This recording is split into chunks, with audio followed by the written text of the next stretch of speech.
some of the challenges that we have encountered in our research are the difficulty in diagnosing the dying patient. It is very easy when it's in the last few days or hours of life, but it's not as easy when it's a few months before the death.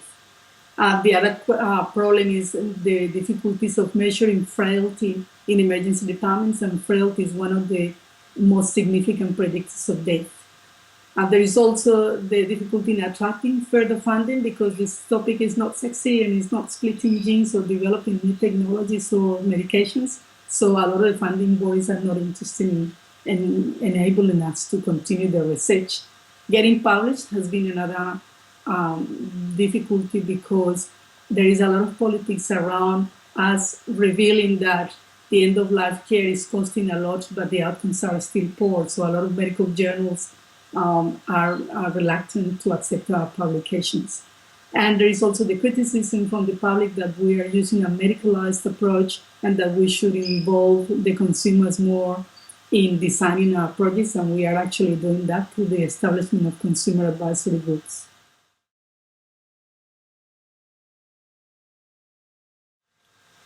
Some of the reasons that have led to the practice of non-beneficial treatment in hospitals are the prognostic uncertainty when doctors are not sure about how much longer the patient has to live, the high social expectation of immortality because the technology is there and people want to use it to be kept alive, and the lack of a conversation between patients and families about their preferences for type of treatment and place of death before the crisis arrives. So other reasons could be the families refuse to accept poor prognosis, or they're in conflict with the members of the family about what to do or what not to do, and doctors' personal beliefs or fear of litigation.